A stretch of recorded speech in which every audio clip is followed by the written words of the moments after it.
My name's Kerry Carter, and it's my very great pleasure to welcome you on behalf of Forest Trends, BBOP, and the Programme Committee for this conference to No Net Loss of Biodiversity and Beyond. I'd like to thank very much our co-hosts, Defra and the Zoological Society of London. We're particularly grateful to ZSL for lending us this magnificent venue for the next 2 days. Thanks to our partners IUCN and WBCSD and the other members of the Programme Committee, who you'll find listed in your conference packs. We're extremely grateful to all our sponsors, particularly the principal sponsors, Bouygues Construction, CDC Biodiversité, Forest Trends, the Dutch Platform for Biodiversity, Ecosystems and the Economy, the Nature Conservancy, UK Department for International Development, WWF and ZSL. And many thanks to all of you for dedicating 2 days to discuss this important topic. It's fantastic to see you all here. In fact, we have at least 32 countries represented in the audience. May I ask you to turn your mobiles off or to silent if you haven't already thought to do that. Finally, I'd like to thank our splendid keynote speakers, some of whom have come from a very long way away to join us. We're extremely grateful to them. And speaking of the keynote speakers, I'd like to start this morning's proceedings by introducing our first speaker, Peter Unwin. Peter is Director General, Policy Delivery Group at the Department for Environment, Food and Rural Affairs here in the UK. And I believe it was Peter's group at Defra that led the development of the Natural Environment White Paper with its commitment that England will move from net biodiversity loss to net gain. So he's a very fitting person to open the conference. Peter, thank you for joining us. The floor is yours. Thank you very much, Kerry, and good morning, everybody. And can I welcome you all on behalf of the UK government to this very important conference, which we in Defra are delighted to co-host. I'm sure I speak for everybody when I thank the Business and Biodiversity Offset programme for organising this event. I'm sure it was quite a challenge, and I think the success is evident simply from the number of people and the number of countries represented in this room and the fact that they had to close registration for the conference so soon after they opened it. So well done to Kerry and her team. And what could be a more fitting location to hold this conference than the world's oldest scientific zoo, whose mission is to promote and achieve the worldwide conservation of animals and their habitats. I hope those of you from outside London will have time to explore this wonderful place over the next 2 or 3 days. I apologise that one thing we haven't organised as well as we might have done is the weather. But governments across the world have recently set themselves some very ambitious biodiversity targets. For example, at Nagoya and Aichi, of course, and here in the European Union in the EU Biodiversity Strategy. And here in the UK, the government has set the challenge of this being the first generation to leave the natural environment in a better state than it inherited. Building on the commitments that we made at Nagoya and drawing on an excellent report by a panel led by Sir John Lawton, we produced in 2011 our first Natural Environment White Paper for 20 years, which Kerry mentioned. And shortly after that, we produced Biodiversity 2020, a bold strategy for managing our biodiversity. It includes provisions to halt net loss to biodiversity in England within the decade and to increase the overall extent of priority habitats by at least 200,000 hectares. I talk about the UK, but of course I know that those of you here from other countries, you and your governments have made similar commitments and have similar objectives. And that's why it's so important, I think, to have events such as this where we can all work together to exchange information, ideas and perspectives. Through cooperation between national and international interest groups, we're much better placed to meet these national and international targets, and only through that do we have a chance of meeting the huge challenges that we face. Two of my department's major priorities are growing the rural economy and improving the environment. And the government firmly believes that these two go very much hand in hand. It's not a case of either or, we need both. Because you can't improve the environment without a successful economy, and our future economic success depends on a healthy environment and the natural capital it provides. And the measurement of natural capital is an area where we are proud of what we are doing here in the UK. We believe we can bring something to the discussion on this over the next 2 days, because understanding natural capital is essential to integrating biodiversity objectives with business practices and with political and economic decision-making. We're working with the Office for National Statistics here in the UK to account for the economic value of our natural capital. And recently they produced some very initial estimates which put this at a staggering £1.6 trillion, and there's still quite a bit more to count on top of that. In 2011, we also set up the Natural Capital Committee, of which Kerry is a member, to explore ways to include this concept in government policy. And we're also just starting a third round of pilots of payment for ecosystem service models, which will put greater financial value on the benefit we get from our natural assets. So in England, we're making good progress on natural capital, and we'll gladly share some of our experience on it and hear some of your views on it over the next couple of days at this conference. On the other side of the coin, one thing we would like to learn about from you is biodiversity offsetting. As many of you will know, we're looking at this very closely in England and whether it would work here. We've looked at examples abroad, and we have established 6 pilots here which are reporting very shortly. We also ran a consultation exercise on the issue a few months ago. And there are many difficult issues to consider and many strong opinions on either side of the debate held out there. For example, how do we ensure that our special habitats like ancient woodland would continue to have the same or hopefully better levels of protection under an offsetting scheme than they do at the moment? Many of you here today have a lot of experience from either government or industry or NGOs and different perspectives on offsetting, which we are particularly keen to hear and discuss in this afternoon's session on the future of offsets in England. I'm sure this will help us to make informed decisions on the possibility of introducing a scheme here. So we all bring to this conference our own ideas, experience and perspectives and our own questions. Those of us here from the UK government will certainly be participating and following the discussions very closely throughout. Our Secretary of State for the Environment, Food and Rural Affairs, Owen Paterson, was very much looking forward to speaking to you tomorrow on this, and he sends his sincere apologies that he's no longer able to do so because of urgent business. He's asked me to pass on to all of you his best wishes for your important deliberations over the next 2 days, and to say that he's looking forward to hearing the conclusions that you reach. So finally, can I too wish all my own best wishes for a successful conference. You have the opportunity to make a real contribution to putting a stop to the net loss of biodiversity here and in the rest of the world. Make the most of it. Thank you. Ladies and gentlemen, as the Director of BBOP and the Biodiversity Initiative of Forest Trends, I'd like to add some words of welcome and also a little context for this meeting. Why are we here? We're here because pressures on biodiversity are already serious and will inevitably grow. Each one of us relies on healthy, functioning ecosystems for our lives, livelihoods, and sense of well-being, and so too does the stability of the economy. Yet we continue to lose biodiversity through activities such as construction, extraction, and agriculture, and as a growing population consumes more. 27 years after the Brundtland Commission coined the term sustainable development, we continue to search for the practical mechanisms to reconcile development with environmental protection and social fairness. The course of the next 2 days will tell, but I'm willing to bet that pretty much every person here believes that significant acts of political will, innovations in corporate practice, and changes in personal behaviour are crucial to bridge the gap between where we need to be and where our current path is leading us. So we're here to explore whether and how we can ensure no net loss of biodiversity and, of course, go beyond that to a net gain in government policy, in corporate and financial practice, and as communities, NGOs, and researchers. There's some reason for optimism. Some 39 countries now have existing laws and policies on no net loss or a net gain, on biodiversity offsets or on compensation, and 22 countries are developing them. At least 18 multinational companies have made commitments to no net loss or a net positive impact. 78 financial institutions have adopted the Equator Principles that espouse no net loss for impacts on natural habitat and a firm commitment to net gain for impacts on critical habitat. And civil society is beginning to hold governments and developers alike to account for these outcomes. These are powerful drivers, but a more critical analysis reveals a different picture. It's easy to say net gain, but difficult to deliver in practice. It's hard to build agreement between departments of government and within company boards.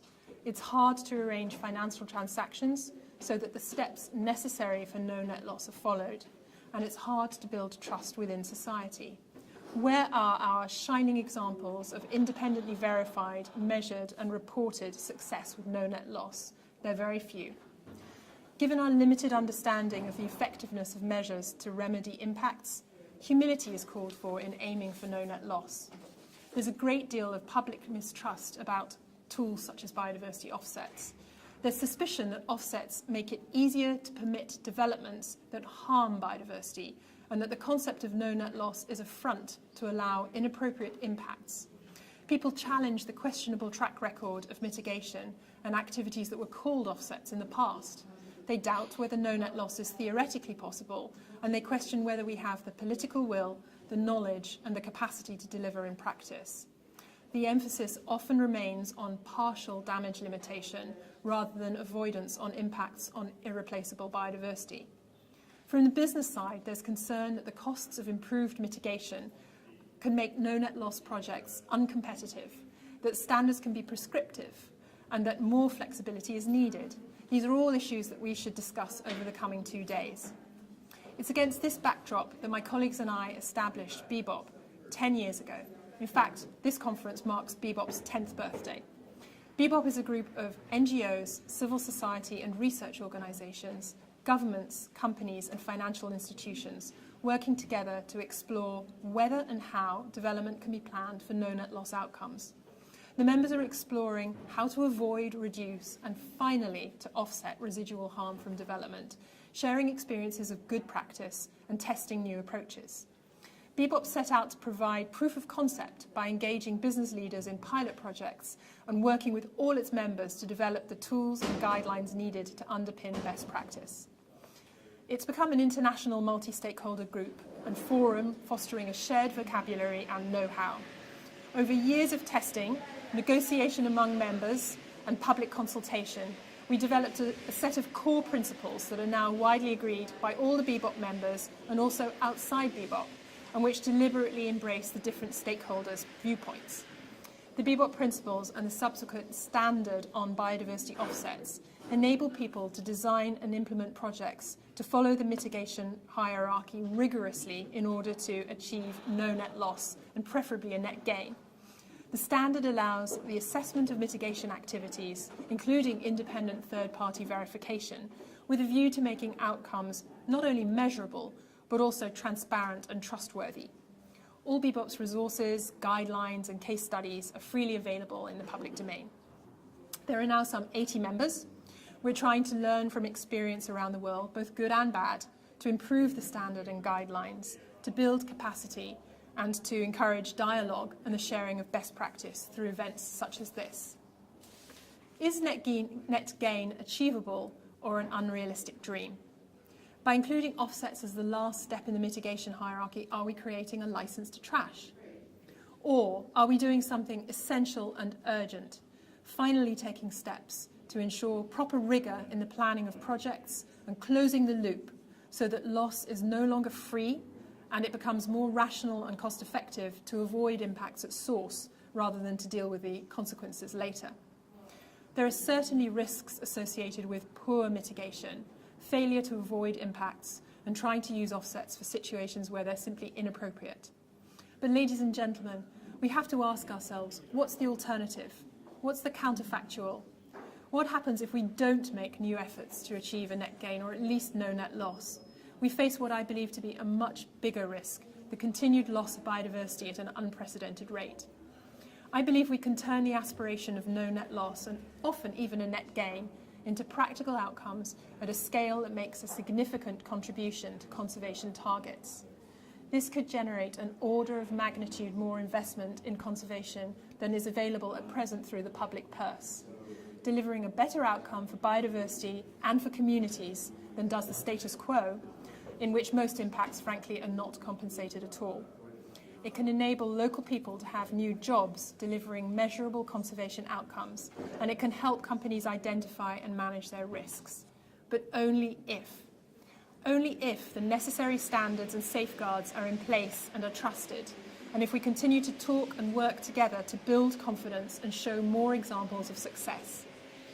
In 1746, a British statesman, the Earl of Chesterfield, wrote a letter to his son saying, "Whatever is worth doing at all is worth doing well. Planning for no net loss and a net gain is worth doing, but it must be done well in order to produce results and enjoy support." I hope you have a good time at this conference, use the 2 days to discuss the fundamental questions and help define what's needed to do this well and put us on a path that takes us to no net loss and beyond. Thank you. Well, now it's my pleasure to introduce Jonathan Baillie, who's the Conservation Programmes Director at ZSL.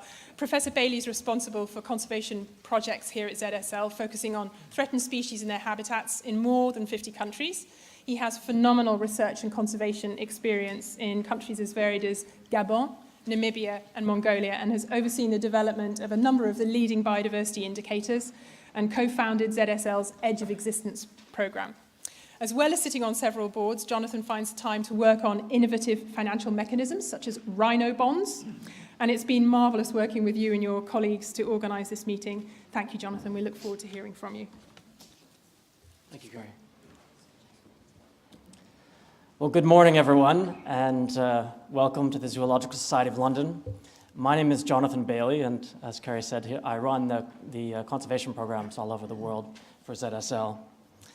It is a great honor to welcome you to this symposium, looking at no net loss. And I'm sure many of you are aware of some of our work, working with indicators globally. But we work with WWF on the Living Planet Index. And WWF and ZSL pulled together this population time series, which looks at vertebrate populations around the world. And what it tells us is if you look at 1970 to the present, we've seen a 30% decline in abundance. We also work with IUCN. We've done many of the red list assessments. We've contributed to the broader program. And IUCN has shown, if you look across the broad range of taxonomic groups in vertebrates, and plants, very roughly you see about 20% of species threatened with extinction. So if you walk through a forest, you're looking at about 1 in 5 species. And we think that current extinction rates are about 1,000 times that of background extinction rates. So what is this telling us? Well, it's telling us that our current development model isn't working. It's telling us we have to be creative and we have to think about new ways for the future. And that's exactly what this symposium is about.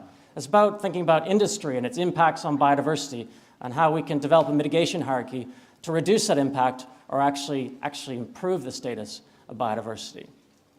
Now, it's no secret that biodiversity offsets are controversial. There was a conference last night on Nature Not for Sale, or yesterday. And it's an issue that really polarizes the conservation community. In terms of ZSL, we've been around since 1826. We're a science-based conservation organization. We have been hosting meetings like this, scientific meetings, symposiums, since our inception. You're in a room which is called the Huxley Theater. Even Darwin and Huxley were talking about evolution. So controversy isn't new to us.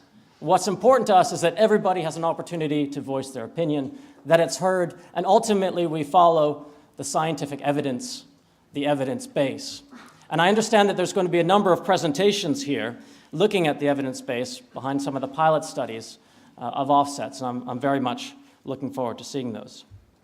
But we're very honored to be hosting this conference. We're very honored to be a member of BBOP. And we accept as an organization that society is now just over 7 billion people. By 2050, we're going to go to 9.2 billion people. There is going to be development. There is going to be change. Habitats will be transformed. And we do need a mitigation hierarchy in place that's solid, understood, and everyone's bought into. And we accept that in some cases, it may be appropriate to do offsets, but that would be a very last resort. And I would like to emphasize, from ZSL's point of view, there are many cases where offsets are completely unacceptable. I was recently just at the Tribeca Film Festival in New York. There was a film that was launched, it was called Virunga, and it's about Africa's oldest national park. It's about a World Heritage Site. And I'm sure you know this, but World Heritage Sites only represent about 0.8 of the world's land surface. And here we have a British-based company going in and exploring for oil in a World Heritage Site. For this, there are no offsets, and that we must be clear about. And there are many other examples such as this where offsets will just be out of the question. So with this, I'd just like to welcome you. I hope we have an amazing discussion and dialogue. We talk about the mitigation hierarchy, drive forward the discussion, and come out with solutions which are best for biodiversity. And I hope that we are ambitious, and we don't just talk about no net loss, but we talk about net positive gain. So thank you, and I now have to do some hosting responsibilities in terms of housekeeping. We have some fire exits here, so there's one up to your right here and one down here to your left. If in the unlikely case of a fire, we just go through these two doors and convene outside. Please make sure that your mobile phones are off because we are live streamed and online right now, and it will interfere otherwise. If you go through the doors here and up the stairs, you will find the washrooms. In addition to that, we're not just limiting the meeting to this room. It's going to be dynamic in many different places across the organization. We're going to be in the Prince Albert Hall. We're going to be in the beautiful Victorian building, which is the Mappin Terrace, and a number of other places. But we have volunteers that are going to help move you around and guide you to these places. But if you open your packs, you'll also find a map which can guide you to the appropriate place. But with that, welcome, and thank you very much.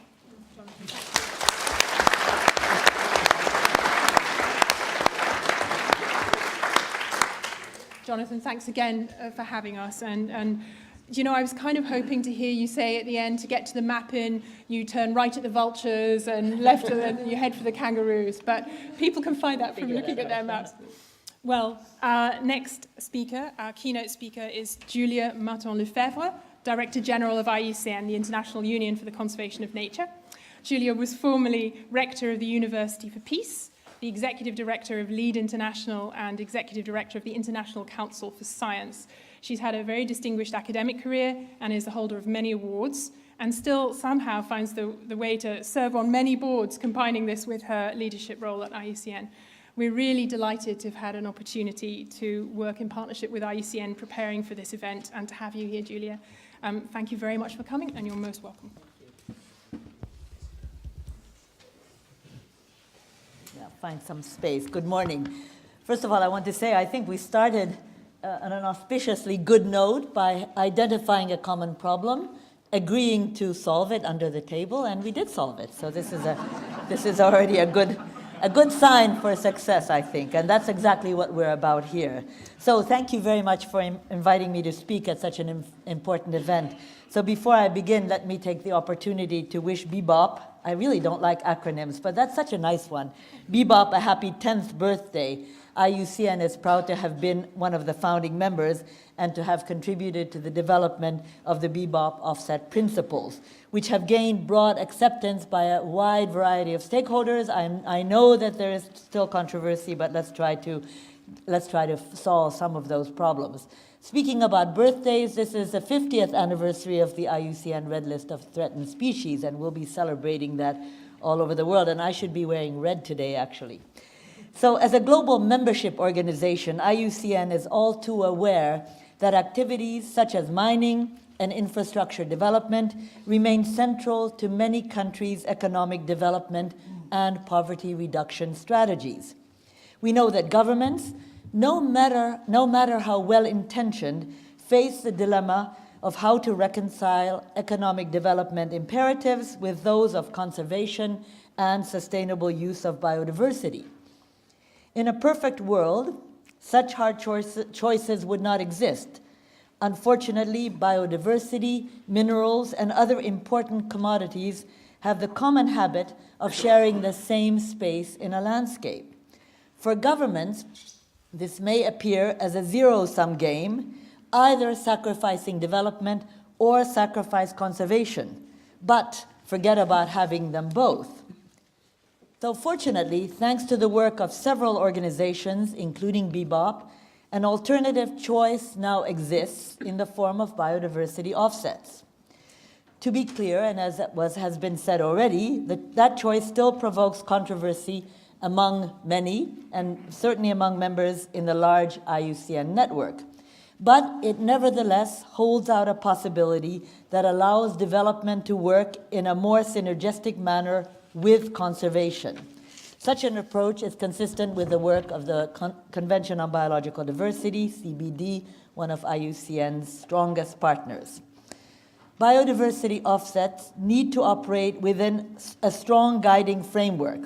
They must be used only as a measure of last resort, following the mitigation hierarchy steps of avoidance, minimization, and rehabilitation. The offset must be like for like, verifiable using well-defined metrics, and permanent. Even then, several open questions remain, such as recognizing the limits to offsetting, and I'm glad that you mentioned Virunga, Jonathan. For example, we feel very strongly that one cannot compensate for losses in World Heritage Sites. Those outstanding universal values have been agreed and must be protected. And of course, also, we cannot compensate for species extinction. So of course, ours is a journey of learning that is not yet concluded. We're currently at a point in this journey where the stakes are high. If offsetting gains traction and is translated into corporate, financial, and regulatory policy with unresolved knowledge gaps, it could undermine established approaches to managing biodiversity risk. On the other hand, if progress on biodiversity offsets is stalled by overcautious concerns of what might go wrong, conservation could lose a significant opportunity to transform regulatory standards and industrial footprints. This in turn might damage conservation's credibility with those progressive companies that genuinely want to do the right thing and need partners to help them figure out how to achieve this. I'm particularly glad that Peter Bakker is here representing the World Business Council on Sustainable Development. He'll tell us more about this, but I don't want to embarrass you, Peter, but I just want to say I'm so proud that the WBCSD has recently joined IUCN's membership, and it's great to have this wonderful organization with us.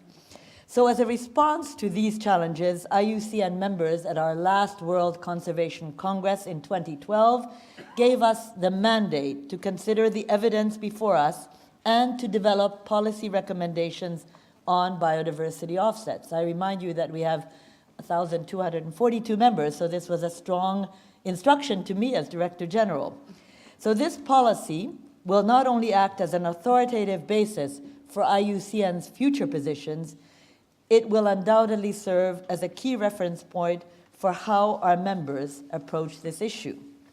So as a first step after this Congress resolution, we established a technical and scientific study group composed of recognized experts from IUCN member organizations and from our expert and technical commissions. I was present at the first meeting of this study group held in Edinburgh last year, and I can vouch for the breadth and depth of the knowledge of the members as well as their commitment. So this group has now finished its work, and its key findings include the following conclusions. Offset systems should aim to achieve at least no net loss and preferably a net gain for all biodiversity. And I really hope we're going to talk about the positive part of this. We also found that the principal reasons that offset failed to achieve no net loss or net gain appear to be a lack of a clear policy framework and insufficient political will to require and enforce best practice in offsetting. This is something that I hope this meeting will make progress on. And by the way, there will be a World Cafe session later on at this meeting to discuss in much more detail the findings of our study group. So the next step in IUCN's biodiversity offset policy process will be the establishment of a policy working group which will draw from the work of the technical study group to analyze options and then propose an IUCN biodiversity offset policy. And this sounds like a very heavy bureaucracy, but this will happen now very soon. So as with all the work we do, our biodiversity offset work will be carried out in a transparent manner and draw on the expertise and experience of IUCN members, of civil society organizations, governments, and business. We have a rich agenda ahead of us for the next 2 days. A great deal is riding on our ability to find better ways to plan for no net loss and a net gain of biodiversity. I look forward to participating and will take your experiences and recommendations on board as IUCN proceeds with its work. So finally, I hope to see many of you at IUCN's World Parks Congress in Sydney this November. This is something that IUCN organizes once every 10 years only. A key aim of the Congress is to position protected areas firmly within the broader goals of sustainable economic development and community well-being. Our discussions here are very relevant to as inputs to the World Parks Congress, and I really do hope I'll see many of you there. Thank you very much.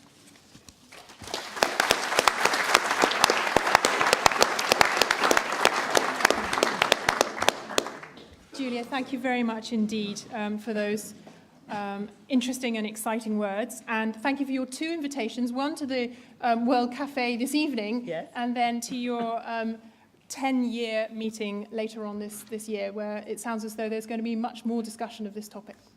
Thank you. Well, our next keynote speaker is Dr. Braulio Diaz, who's the Executive Secretary of the Convention on Biological Diversity.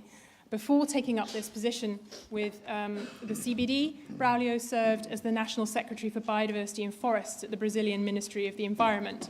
And throughout his career, Braulio has been a champion for biodiversity, whether with the scientific and technical advisory panel of the Global Environment Facility, as Vice President of the International Union for Biological Sciences, or as coordinator of the steering committee of IABN. Braulio, we're honored and delighted that you could join us. Thank you. The floor is yours.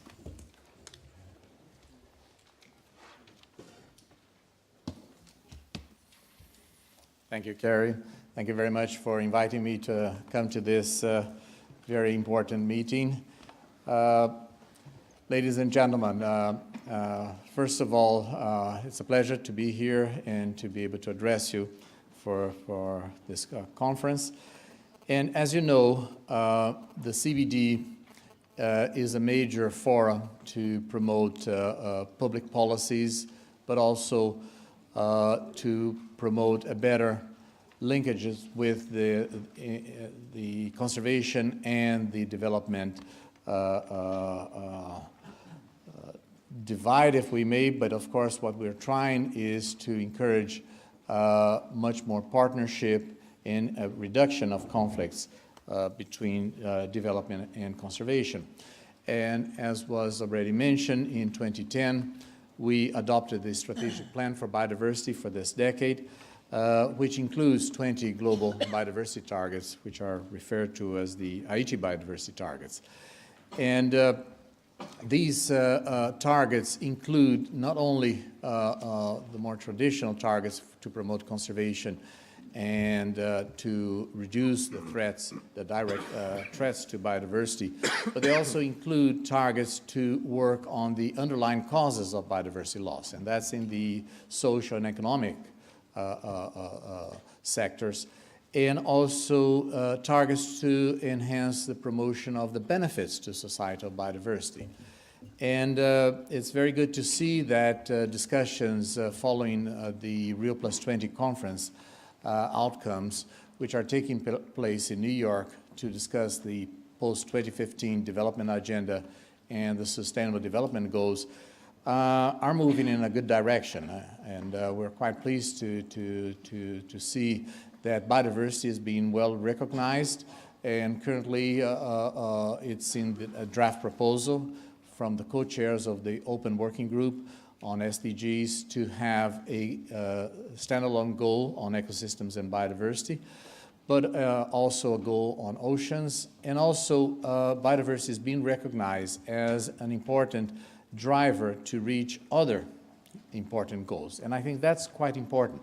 So we're talking about the role of biodiversity for food security. We're talking about the role of biodiversity to promote and guarantee the access to water, goals related to promotion of health, goals related to promote the eradication of poverty, promotion of human well-being. So you cannot do any of these things if we keep losing biodiversity.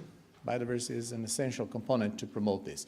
So more and more we're trying to promote that biodiversity is not just a problem because we're losing it.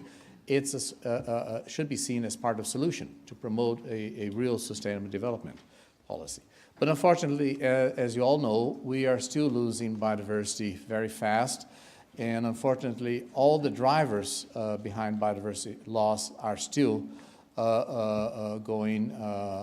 progressing and increasing in many cases all around the world. So unfortunately, the risk of losing biodiversity are still very present. And many of the Aichi biodiversity targets, they relate to the discussions that we're going to see these 2 days here. So for example, Target 2 seeks to integrate the values of biodiversity into development plans and policies, and those policies for poverty eradication. But also parties committed themselves to include the values of biodiversity into national accounting. And we're seeing increased interest in work in that area. And Peter mentioned this. Target 5, for example, seeks to reduce by at least half the current rate of loss of ecosystems, natural habitats, including forests, and wherever possible to reduce that loss to close to zero, and of course also considering the need to reduce degradation and fragmentation. Target 11, of course, we hope to see progress in the increase in the extension and the quality of the management of protected areas. At least 17% in terrestrial and inland waters, and at least 10% in coastal and marine areas. Targets 14 and 15 talk about the need to safeguard ecosystems that are key for the maintenance of ecosystem services and to restore at least 15% of degraded land. So there's quite a number of very key targets there. And of course, these are global targets. The good thing is that parties agreed to internalize these targets into national policies. So what we're seeing now is countries reviewing their national strategies, policies and programs, and to align them to this global framework and to adopt national targets for biodiversity as well. And at the global level, we also see a lot of discussions about the need for reduction in the loss of biodiversity. So people talk about a need for a goal for zero deforestation, for example, or zero net land degradation goal as promoted under the Convention to Combat Desertification, for example. So there are many drives for us to really stop doing business as usual. And of course, this might include a higher cost for society. But that's the cost we have to pay, because otherwise we will lose biodiversity and we will lose exactly what makes it possible for all our societies to live and all our economy to function. So under the CBD, we have been discussing a number of policy instruments that can help promote the biodiversity agenda. And the issue of biodiversity offsetting or compensation is in the agenda. It has been discussed. We still haven't managed to agree on a formal guidance for all the countries on the use of such instrument. There's a broad call from the parties of the CBD asking for more information about the use of these tools, about technical, scientific discussions about the plus and minus of using these tools. There is a good opportunity for the CBD to be able to help fill this gap of insufficiency in terms of public policies to promote our way forward. Of course, there are concerns, and very legitimate concerns, from civil society, from the academy, from indigenous and local communities about potential misuse of an instrument as biodiversity offsetting. And biodiversity offsetting cannot be taken as a license to do anything we want and just continue business as usual. So we have to really develop this to high standards and appropriate procedures to guide everyone on the use of such tool. This is especially important in developing countries because developing countries' population is still growing very fast, and the need to promote enhancement of infrastructure, for example, enhanced production of energy, is very present. So we cannot ignore this, and we need to find ways to deal with conflicts of interest between development initiatives and conservation. And of course, a key element is information. So we need better information from science about the geographic distribution of biodiversity, where biodiversity is. Because we cannot accept offsetting, or we cannot accept projects that would imply the elimination of irreplaceable components of biodiversity. We cannot agree that a project would go ahead if we know that it would mean the extinction of a species. One of the problems, of course, is that differently from this country here, in many other countries, especially in the tropics, we still know just a fraction of our biodiversity. In my country, in Brazil, the estimate is that we only know about 10%. So we have to implement things with the precautionary principle or precautionary approach.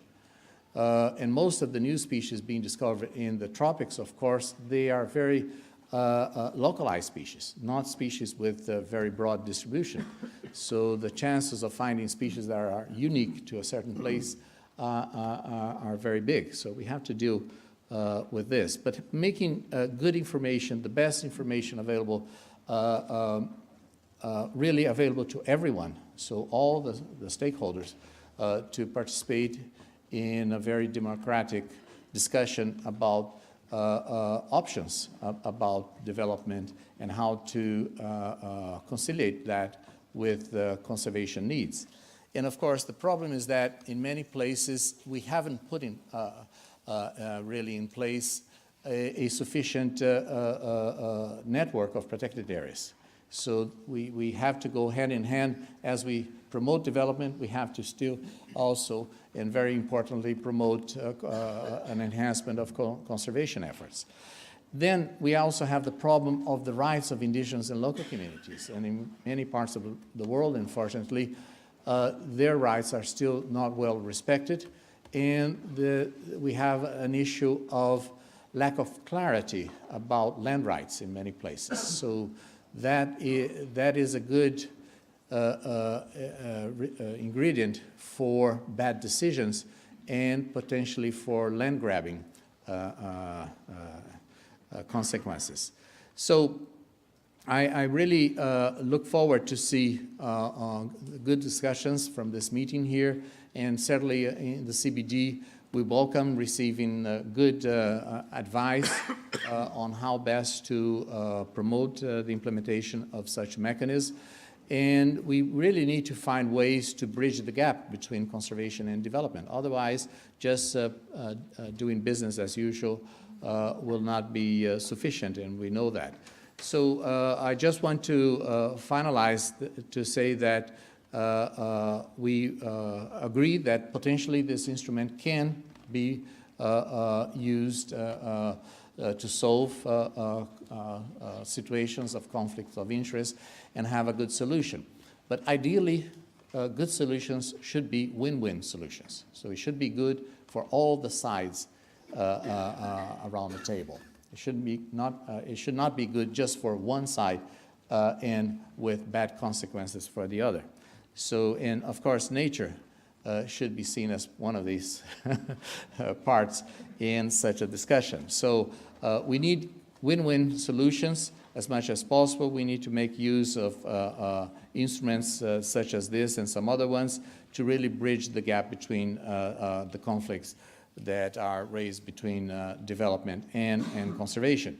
And as I started saying, I think with the discussions that are taking place in New York, we hope that next year the countries will be, the governments will be adopting the new guidance at the global level for sustainable development, and that this should start really changing the way we do business in most governments and in the private sector. And private sector needs to take their responsibility. Conservation is not just a job of governments. It's a job for all of us, all society.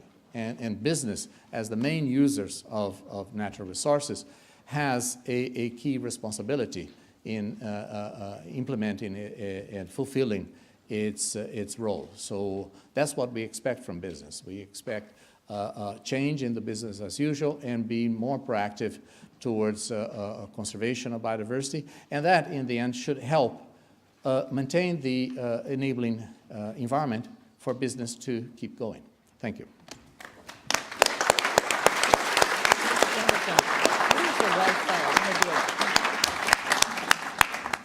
Braulio, thank you very much for those reflections and for reminding us that business as usual is not going to work out, and that we are seeking these win-win solutions that bring conservation and development together, with issues of social equity as well, and that there is a framework of intergovernmental targets that we can work towards and that no net loss can perhaps contribute to helping achieve. Our final keynote speaker in this session is Peter Bakker, who's the president of the World Business Council for Sustainable Development. Peter's had a distinguished career in the world of business, including as the CEO of TNT NV, and he's won numerous awards for his contributions to corporate responsibility. Peter, we appreciate that you've come all the way from Singapore this morning to join us. Thank you very much. We've appreciated WBCSD's partnership in this meeting, and we're very pleased to see you. Thank you. Thank you very much, Kerry. Your Excellency, good morning, ladies and gentlemen. Let me give out a health warning. I'm Dutch, which means broken English, but more importantly, very low on diplomatic skills. I'm jet-lagged, and I'm from business. I mean, this could be a killer combination this morning. So I'm very pleased to be here. I have the microphone, you just have your emotions, right? That's off we go. So I would be stronger than you were. In the eyes of business, at least in the fraction of business that I represent in the World Business Council, business as usual is dead. We're on a trajectory for the planet, we're on a trajectory for societies, which is going to drive us off the cliff. And capitalism is at the heart of the problem that we have. And we need to talk about these things very seriously. So I'm a capitalist. Julia, she once was so kind to invite me to Jeju Island. I've met some of you there on the last World Conservation Congress, and I got to make a plenary speech. And I opened my speech saying, I'm a capitalist. And I bet if the 3,000 people in that room would have had tomatoes handed out on the door, I would have not been standing here. I would have been drowned in tomato soup. So business is aware that there are main challenges ahead of us.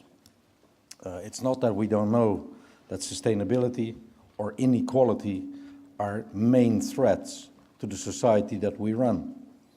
The current generation of business leaders knows that business cannot succeed in a society that fails.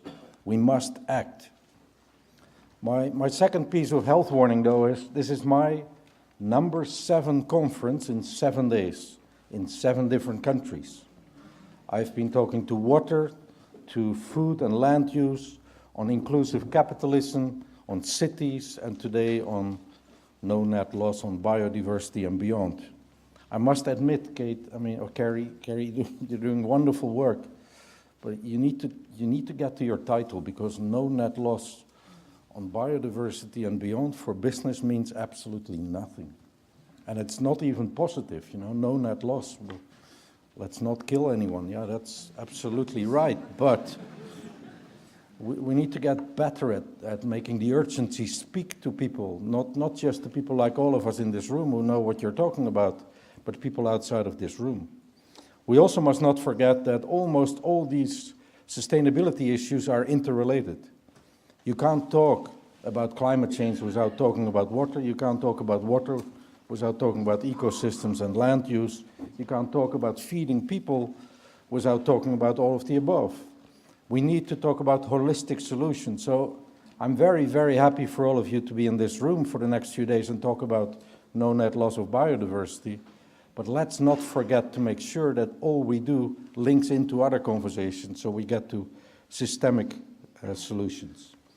At business, we at this point in time are mainly interested in understanding how do we scale up solutions. We know there's a problem. We have a pretty good grasp on what type of solutions work, but the solutions that are being put in place are too small scale.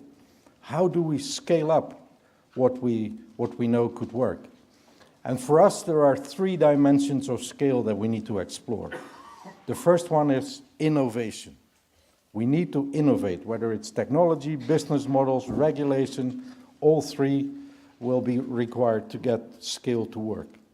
The second thing is we need to talk about valuation, which is the best business case. And I know, because you just told me, there are conferences, and that was one of the pushbacks I got in Jeju as well. Do not put a price on nature. And I'm perfectly happy to understand where those conversations come from. But in the economic world that we all together have created and live in, is if you do not put a value on something, it will not be valued. And that's the reality of the world. And so we need to talk about what is the business case for no net loss in biodiversity. And again, I would seriously call on you, Julia, on yourself. There is at this point in time a report in the making called the New Climate Economy. It's going to come out probably early September around the Leadership Summit in New York. That's going to change, I'll promise you, that's going to change the conversation around climate change. It's going to, for the first time, show that economic growth is possible and attacking climate change is possible as well. It's not an offset, a trade-off. I would strongly call on the leadership in this room, we should start a similar piece of work on ecosystems and biodiversity. Because today, and this may be my limitation and other people may prove me totally wrong, but today, for me, the link is not clear enough yet. So what have we done in the World Business Council? We've been working with over 800 scientists to design what are the planetary stress points and what are societal stress points. We've taken the planetary boundary framework that science has come up with as our starting point. We've selected 9 priority areas where business, in its sustainability efforts, should focus. 5 natural capital, 3 social capital, and 1 which we call the nexus. The natural capital ones are climate change, ecosystems, water, release of harmful substances, and release of nutrients. The social one are basic needs and rights to do with poverty, our skills and employment, and our sustainable lifestyles. And the nexus is the nexus between food, fuel, fiber, and fresh water. For each of these 9 priority areas, we've set goals. Business is extremely simple, and if you want to work with business, you need to understand this simplicity. You only have to remember 4 words. Plan, do, check, act. Plan, do, check, act. If you sing it a little bit, plan, do, check, act, you can remember it quite easy. So what business needs is a goal, an overarching goal. What is the thing we're planning for? Then business will do something. Business are the people that can do people. They will go. There are 15 or 20 business people in the room. They can explain how this works.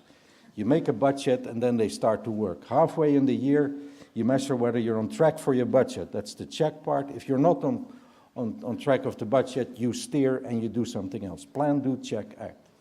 So let's formulate what are the goals we're after, and let's formulate them in a way that they are actionable. That if you want to talk to a business, sometimes individual businesses, or to a sector, which is often more of a scale, or to a supply chain, which you see so powerfully happen in the Tropical Forest Alliance at the moment, then we can get into action and can align the actions with the important conservation goals that are out there. So we've created 9 priority areas, 9 goals. The goal for ecosystem is by 2020 reduce the loss of natural ecosystems and restore degraded ones so that biodiversity and ecosystem services are maintained. And this is language which is completely consistent with the language in the CBD, because I mean, I'm not here to talk about SDGs, I guess, but what the world needs is we need to take the SDGs as the holistic solution for all issues in the world. We need to drive national governmental action plans, and we need to drive business sectorial action plans aligned to the SDGs. The same thing here. If the CBD is the central governmental framework that we, I've seen it, thank you, that we're going to align, let's make sure business aligns with the CBD goals. We need to improve the business case. A big part of that is language. I'm sorry for my limitations in the English language, but biodiversity loss and ecosystem degradation, I'm now 2 years in the circus of sustainability. I begin to know what people mean but as a business person, it means absolutely nothing to me. If there are no more bees to work in agriculture to make sure that we get cross-pollination and all, that's, hey, wow, that's like a big issue, yeah. What are we going to do about that? And I guess that's biodiversity loss, but the language, we need bridges in the language. A language that is very comfortable for people in business, not so comfortable for everybody in this room is, let's just call it natural capital. Let's just say that capitalism is on the wrong track. And why? Because capitalism only tries to manage returns on financial capital. And that's a fundamental flaw in capitalism, because we also use natural capital, ecosystems, biodiversity. We also use social capital. Why do we not have a return on environmental or natural capital, or a return? And if you degrade land, you have a cost. If you restore land, you have a benefit. And that way, I don't think it will be cost negative, because if we're able to make it no net loss, then it will actually be a zero-sum game. So this is the way forward.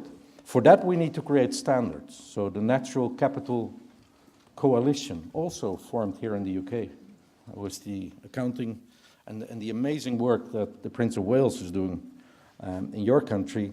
The Natural Capital Coalition is now working on the Natural Capital Protocol.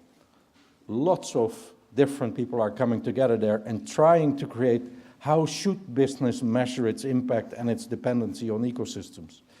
What is the measurement? How do we measure? Which tools do we use?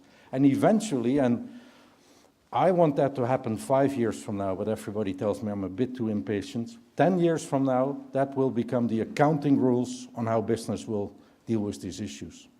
And it's very simple in business. If a business person talks about its revenue, nobody ever asks, Mr. Businessman, how have you calculated revenue? What was the formula you used? And why is that? Because there's an accounting rule. If you ask an average business person, what is your impact on biodiversity loss? He will just give you probably a blank stare at best, or an incomparable answer to other answers a little bit better. So we need to work hard to get towards a common framework for how to measure and management. If we can get there, if we, and please, you know, I don't want to open the Pandora box of do we or do we not value nature, but it's not about ownership of nature, it's putting a value so that we get to better decisions. That's what we need to figure out. And if we can figure that one out, and if the community in this room can help us create goals that people in business can relate to, then you will see that business becomes an engine for solutions, a force for good. Because it's very simple. 10 days ago, a good friend of mine passed away. He was the first Dutch astronaut. He died from an illness. He wrote a letter. It was actually in English, you may have seen it. And it happens to all astronauts. Everybody who's been in space looks down on the planet, sees this little blue ball. It's beautiful, it's blue, there are no borders, there is no England or Germany or Brazil or any other country. It's land and it's sea. It's a beautiful blue ball in absolutely nothing, and the spaceship is in trouble. We are all astronauts. We are all in this together. We need to fix it together, so I'm here to hope that will work. Thank you.